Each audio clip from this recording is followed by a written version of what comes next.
प्रयत्न नाही आज साताऱ्याला रयत शिक्षण संस्थेची मीटिंग होती आणि त्यानंतर कोल्हापूरला येऊन अर्थातच महालक्ष्मी मंदिरात जाऊन आशीर्वाद घेऊन स्थानिक आमच्या सगळ्या पदाधिकाऱ्यांची मागच्या आठवड्यातच पुण्यात मुंबईला अनेक मीटिंग झालेल्या आणि दर आठवड्याला 2 दिवस पक्षाचा आढावा राष्ट्रवादी काँग्रेस पक्ष शरदचंद्र पवार या पक्षाने घ्यायचा एक निर्णय शशिकांत शिंदे साहेबांनी घेतलेला आहे. त्याच्यामुळे दर बुधवारी आणि गुरुवारी आम्ही मुंबईत राहून संघटनेचे काही प्रश्न असतील ते तिथे डिस्कस करायचे आणि त्यानंतर पुढच्या शुक्रवार शनिवार रविवार हे राज्याचे दौरे सगळ्यांनी करून स्थानिक काय प्रश्न आहेत याचा पाठपुरावा करून संघटना बांधणीचा उपक्रम हा राष्ट्रवादी काँग्रेस पक्ष शरदचंद्र पवार यांनी सुरू केलेला आहे. खरंतर पश्चिम महाराष्ट्र असेल, विशेषतः कोल्हापूर असेल, हा शरद पवार साहेबांच्या विचाराचा बालेकिल्ला म्हणून काही ओळखला जातो. मात्र सध्या परिस्थिती कुठेतरी पक्षाची बिकट दिसते. पक्ष बांधणीची आवश्यकता वाटते का? हो, अर्थातच संघटना बांधणी हे 24/7चं काम असतं आणि तुम्हाला सगळ्यांनाच माहिती आहे ज्या पद्धतीने पक्ष फोडला गेला हा आणि त्यानंतर महाराष्ट्राच्या मायबाप जनतेने आम्हाला लोकसभेला खूप प्रचंड साथ दिली आणि त्यानंतर अनेक काही इलेक्शन झाले त्यांना अपेक्षित आम्हाला यश मिळालं नाही. त्यामुळे आम्हाला सगळ्या या कामाला सुरुवात आम्ही आधीही केली होती. मध्ये अनेक मोठ्या घटना झाल्या आणि त्याच्यामुळे आता पुन्हा एकदा पार्लमेंट 1 महिना चालू होतं. त्याच्यानंतर आता पुन्हा या प्रक्रियेला आम्ही सुरुवात केली. आज सोबत संवाद साधत आहे पुण्यामध्ये कसं बघता या संपूर्ण कार्यक्रमाकडे आणि हे आता डाव्या विचारसरणीकडे वळत आहे? मला नाही वाटत हा विचारसरणीचा विषय आहे. हा अन्यायाच्या विरोधात कोणीतरी बोललं पाहिजे आणि ज्या पद्धतीने नीटची परीक्षा असेल, ॲडमिशन प्रोसेस असेल, जे प्रेशर या नवीन पिढीवर आहे आणि त्याच्यातून होणारे पेपर लिकेज म्हणजे एकीकडे एवढं तंत्रज्ञान आलं आहे की मग हा डेटा लीक कसा होतो तुम्ही मला सांगा. IASचे पेपर कसे लीक होत नाही हो, IIT IIMची परीक्षेचा पेपर का नाही लीक होत, हेच कसे लीक होतात. त्यामुळे दाल में कुछ तो काला आहे ना. त्याच्यामुळे ही प्रक्रिया पूर्णपणे पारदर्शक व्हावी याच्यासाठी जर राहुलजी नवीन पिढीशी चर्चा करत असतील तर त्याचं आपण सगळ्यांनी मोठ्या मनाने स्वागत केलं पाहिजे. कार्यक्रमाच्या पार्श्वभूमीवर ABP आणि NSU यामध्ये जोरदार काल राणादाला दिवसभर बघतोय आपण कशा पद्धतीचं वातावरण पुण्यामध्ये राहिलं, कसं बघता एकूणच या सगळ्या भूमिकांकडे? अतिशय दुर्दैवी जे सत्तेत आहेत, गल्लीपासून दिल्लीपर्यंत ज्यांची सत्ता आहे, जर राहुलजी पुण्यात आले तर त्यांना काय वेगळं वाटावं आणि त्याच्यात गैर काय. एका सशक्त लोकशाहीमध्ये भारतरत्न डॉक्टर बाबासाहेब आंबेडकरांच्या संविधानाच्या चौकटीत हा कार्यक्रम होतोय. त्याच्यामुळे मला आश्चर्य वाटतंय की गल्ली तो दिल्ली असणाऱ्या सत्ताधाऱ्यांना रस्त्यावर उतरून मारामाऱ्या करायला लागतायत किंवा ते करतायत हे धक्कादायक आहे आणि संविधानाला खरं तर ठेच पोहोचवणार. झेलजी आणि झेल अल्फा यांचे सगळे पक्ष आपल्याकडे ओढण्याचा प्रयत्न करत आहेत. राष्ट्रवादीचं पुढच्या काळामध्ये काय असं प्लॅनिंग आहे का? नाही हो, राष्ट्रवादी काँग्रेस पक्ष हे मायबाप महाराष्ट्राची आणि भारताची सेवा करण्याचा पक्ष आहे. एक ह्याची आणि त्याची अशी नाही. आमच्यासाठी सगळे स्टेक होल्डर्स आहेत. आम्हाला प्रत्येक घटक हा महत्त्वाचा आहे आणि त्या प्रत्येक घटकाचे मूलभूत प्रश्न हे मांडण्याचा एक प्रांजळ प्रयत्न सातत्याने राष्ट्रवादी काँग्रेस पक्ष शरदचंद्र पवार स्थापनेपासून करतो. मला असं म्हणायचं होतं की झेलजींसोबत संवाद आमचा नेहमीच चालू असतो, आमचा चालूच असतो. म्हणून काय झालं, आमचा कधी आम्ही आधीच सुरू केला होता. आम्ही कॉलेजेसमध्ये रेग्युलरली जातो, काय नवीन काही करत नाही आम्ही.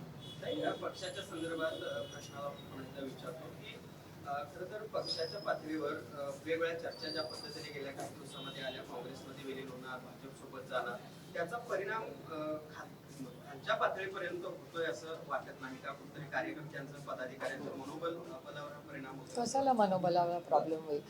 म्हणजे एकतर ह्या चर्चा मीही चॅनल्समध्ये बघते, ज्या घटना आमच्या ऑफिस घरामध्ये ह्या घडत नाहीत ह्या चॅनल्सवर मी अनेक वेळा बघते. त्याच्यामुळे मलाही गंमत वाटते की अरे ही कुठली कथा ज्याच्यात माझ्याबद्दलही काय काय सांगितलं जातं. त्याच्यामुळे ह्या घटना चॅनल्समध्ये, माध्यमांमध्ये आमच्यावर विशेष प्रेम तुमचं आहे, त्याबद्दल मनपूर्वक आभार.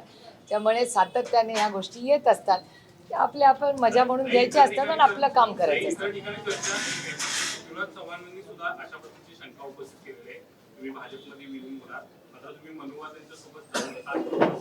ही लोकशाही आहे, प्रत्येकाला बोलायचा अधिकार आहे.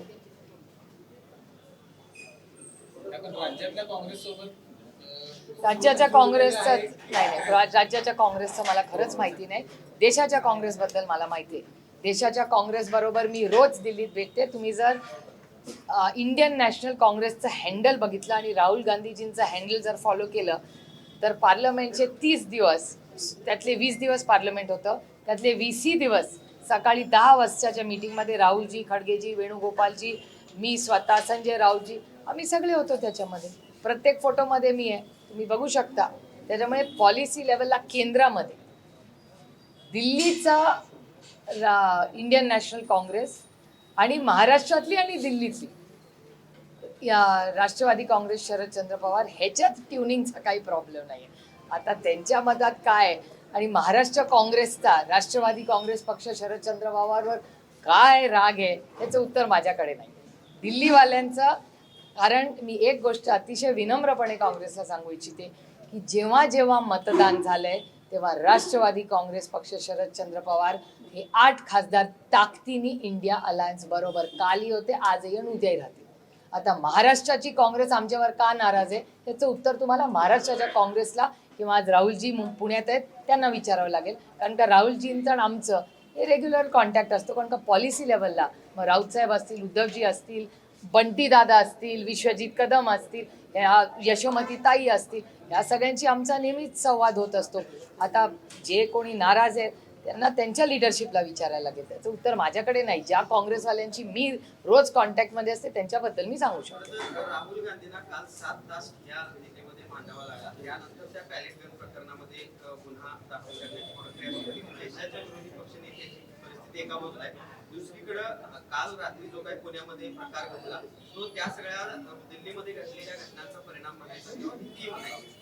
मला वाटत अर्थातच सगळ्यांनी राहुल गांधींची धास्ती घेतली का तर अर्थातच घेतली. ते आले असते, कार्यक्रम झाला असता एका लोकशाही पद्धतीने तर काही अडचणच नव्हती.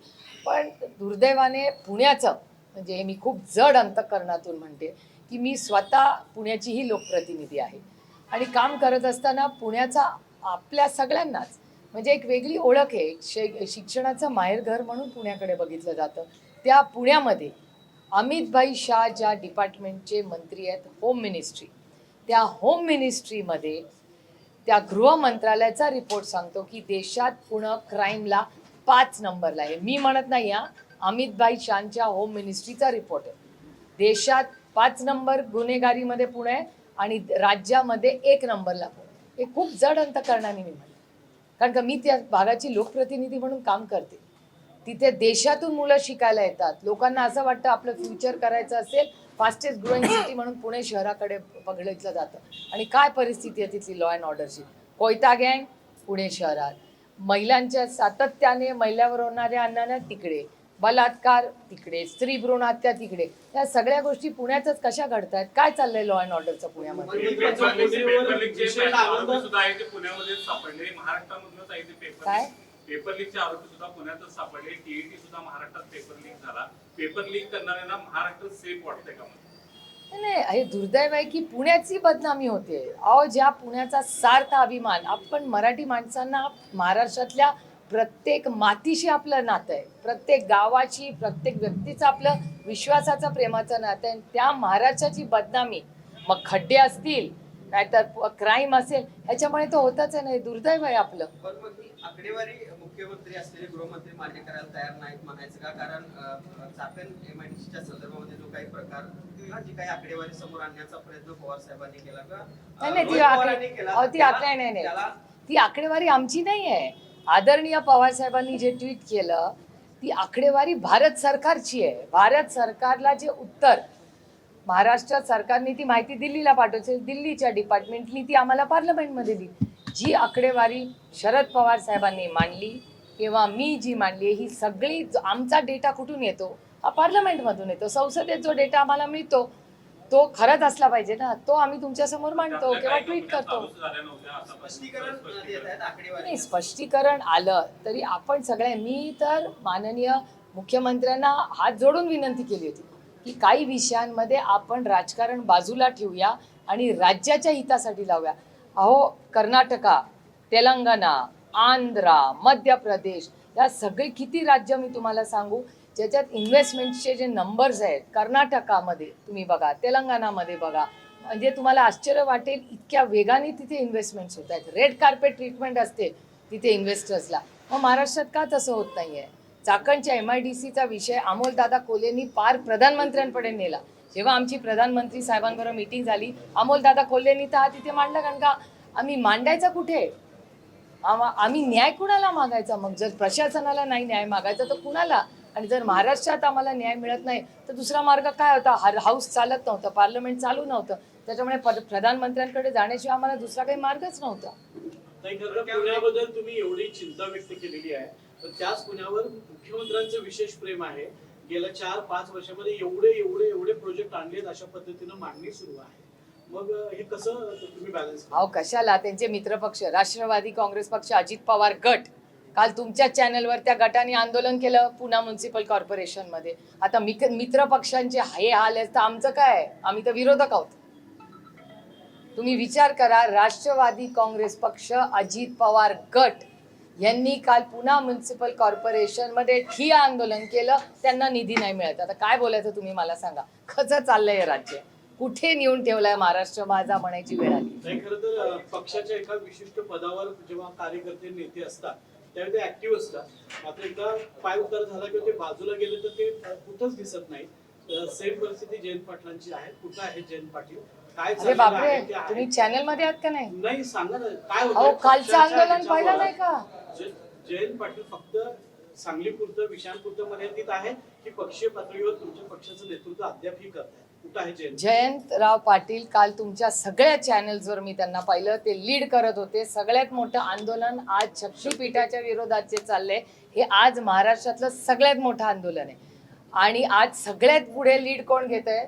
तर आमचेच नेते माननीय जयंतराव पाटील, आमचे बंधू बंटीदादा पाटील आणि सगळे नेते एकत्र मिळून ते सगळं आंदोलन, ते राज्याचं आंदोलन आहे, ते काय फक्त इस्लामपूरचं ईश्वरपूरचं आंदोलन नाही आहे. आणि त्याच्यामुळे राष्ट्रवादी काँग्रेस पक्षामध्ये जयंतराव पाटील, तुम्ही प्रधानमंत्र्यांबरोबर नाही व्हिडिओ पाहिला त्यांचा?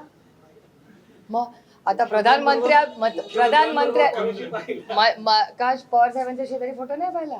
सिलेक्टिव्ह ॲम्नेशिया आहे. तुम्ही बीजेपीचे दिसताय, सिलेक्टिव्ह ॲम्नेशिया येतोय तुम्हाला, सिलेक्टिव्हली गोष्टी दिसतायत.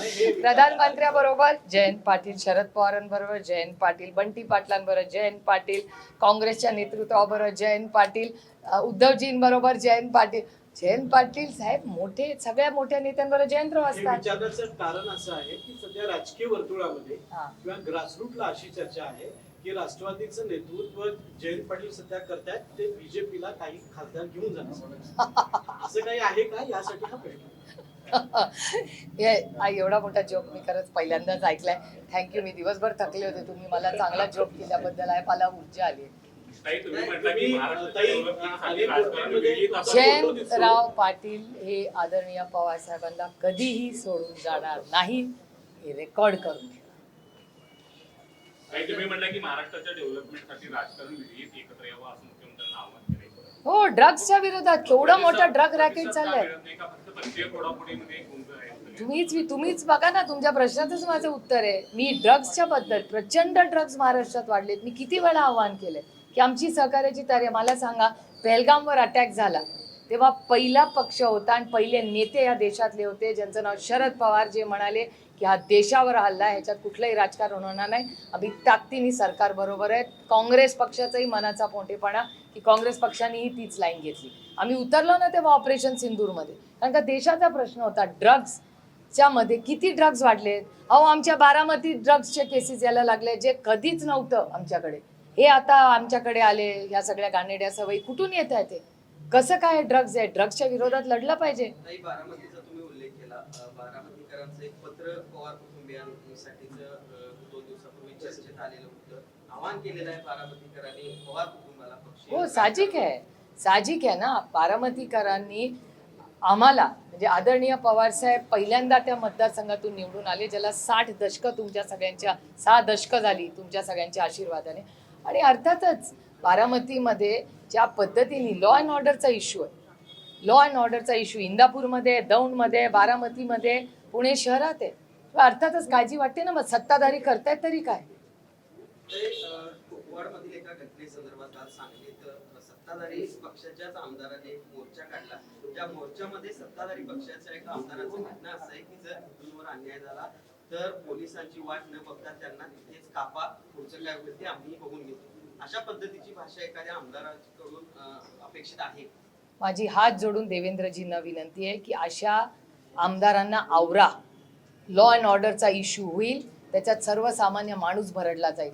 अशा सगळ्या आमदारांवर केस करून त्यांना अटक झाली पाहिजे अशी माझी मागणी आहे. काय आहे, तुम्ही जर हत्या करा असं म्हणणार आहे लोकांना, कापा काय सांगता, आम्हाला धमकी देताय. मी चॅलेंज करते त्या आमदाराला, पहिला वार करायचा ना तर सुप्रिया सुळेवर अधिक हिंमत असेल तर. काय लावलंय, हा छत्रपतींचा महाराष्ट्र आहे, शाहू फुले आंबेडकरांचा महाराष्ट्र आहे. कोणी असेल सत्तेमधला आम्ही खपवून घेणार नाही. अहो पोलीसच्या मागे लपता तुम्ही सगळे आणि आम्हाला धमक्या देता. घाबरतो असल्या पुरुषांना आम्ही, भूल जाओ. त्याच्या घरात जाऊन आम्ही त्याला सांगू. लाडक्या बहिणीनंतर आता पॉकेट मनी एक नवीन फंडा करता समोर आलेला आहे.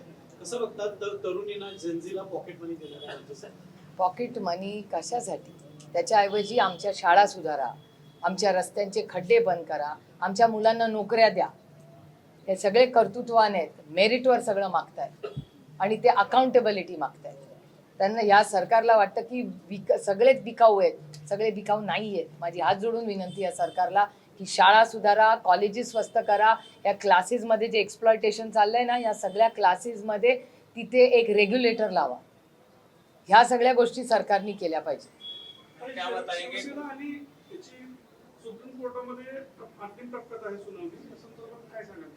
नाही, आम्ही वाट बघतोय. कारण का, म्हणजे तुम्हालाही सगळ्यांना मान्य असेल की शिवसेना पक्ष हा उद्धवजींचाच पक्ष आहे. माननीय वंदनीय आपल्या सगळ्यांनाच बाळासाहेब ठाकरे हयात असताना बाळासाहेबांनी स्वतःचा उत्तराधिकारी जो पक्ष बाळासाहेबांनी स्थापन केला तो उद्धवजींवर त्यांनी जबाबदारी ती दिली होती आणि त्यांची केस आज कोर्टात झाली. जो अन्याय उद्धवजींवर झाला तोच अन्याय शरद पवारांवर झाला. आमचं तर संविधान मी तुम्हाला सगळ्यांना दाखवू शकते. आम्ही तारीख पे तारीख 6 वेळा आम्ही कोर्टात तारीख मागितली. 6 मी तुम्हाला तारखा पण देऊ शकते, माझ्या फोनमध्ये आहेत त्या तारखा. आम्ही तारीखवर तारीख मागतोय कारण जो उद्धवजींवर अन्याय झाला तोच आदरणीय पवार साहेबांवर झाला. शरद पवार हे राष्ट्रवादी काँग्रेस पक्षाचे फाउंडर मेंबर नाहीत, फाउंडर प्रेसिडेंट आहेत. आमच्या कॉन्स्टिट्यूशनमध्ये MLA MP कुणाला मतदान करतात त्याला मतदानाला वजन नाहीये. संघटना कुणाच्या बाजूनी आहे त्याला अधिकार आहेत. ती पूर्णपणे संघटना, त्याचे कागदपत्र हे सगळे आम्ही इलेक्शन कमिशनला गेलो. 8 हिअरिंग्स दिले आम्हाला. 8ही वेळी आदरणीय पवार साहेब स्वतः उभे होते प्रत्येक हिअरिंगला आणि तो आमच्यावर अन्याय झाला. आम्ही कोर्टात गेलोय, कोर्टात आम्हाला तारीख मिळत नाही. राहुल नार्वेकर आज कोल्हापूरमध्ये होते. त्यांचा असा दावा आहे की मी त्यावेळी जो काही निर्णय या सगळ्या संदर्भात घेतला तो अगदी संविधानाच्या चौकटीत बसून निर्णय घेतलेला आहे, कायदेशीर चौकटीत बसून घेतलाय. त्यामुळे त्यावर कोणताही सुप्रीम कोर्ट त्याच्या पुढे जाणार नाही, बदल करणार नाही असं त्यांना. एक तर मी तुम्हाला सांगते, मी राहुल नार्वेकरांना अनेक वर्ष ओळखते. ते आधी आदित्य ठाकरेंबरोबर शिवसेनेत होते. त्याच्यानंतर राहुल नार्वेकर राष्ट्रवादी काँग्रेस पक्षात होते. आदरणीय अजितदादांनीच त्यांना तिकीट दिलं होतं तेव्हा पिंपरी चिंचवडच्या इथून ते खासदारकी. त्यामुळे मी त्यांना अनेक वर्ष ओळखते. शिवसेनेत होते तेव्हा ओळखत होते, त्याच्यानंतर राष्ट्रवादी काँग्रेस पक्ष एकत्र होता तेव्हा त्यांना ओळखत होते.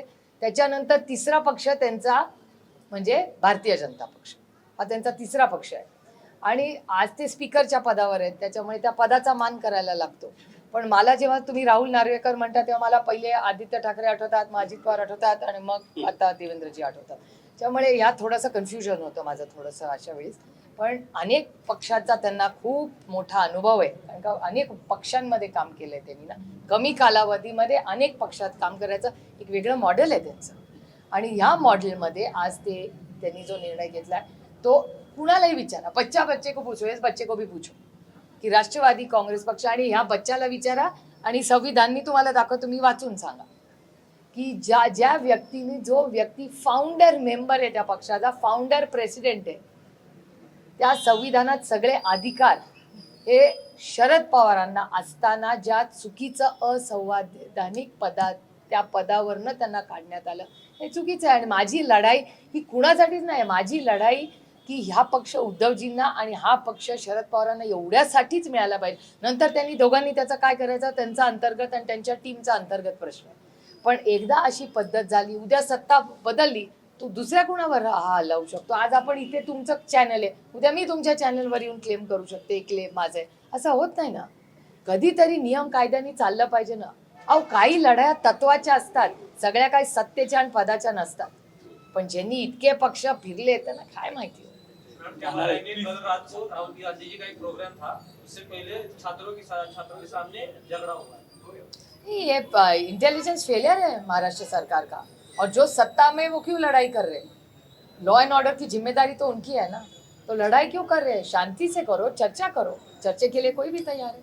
कल रात को राहुल गांधी जी एक पुलिस स्टेशन में गए, कल रात को नहीं, दिन भर दोपहर गए, शाम तक बैठे थे. शाम तक उसको उधर बैठना पड़ा। हाँ, ये तो हालात आप देख रहे देश में क्या है. अगर लीडर ऑफ ऑपोजिशन का ये हाल है तो आम आदमी क्या करे इस देश में. अभिजीत तिपके लातूर में एक स्कूल में गए थे, उनके ऊपर पूछने की वजह से उनके ऊपर गुना दाखिल कर दिया है लातूर में। ये बहुत गलत है. इस राज्य में और देश में सच्चाई बोलना ये पाप हो गया, ये गलती हो गई. और अगर सच बोलना पाप है और उसके पुलिस स्टेशन में जाना पड़े और केस हो तो हम सब तैयार हैं.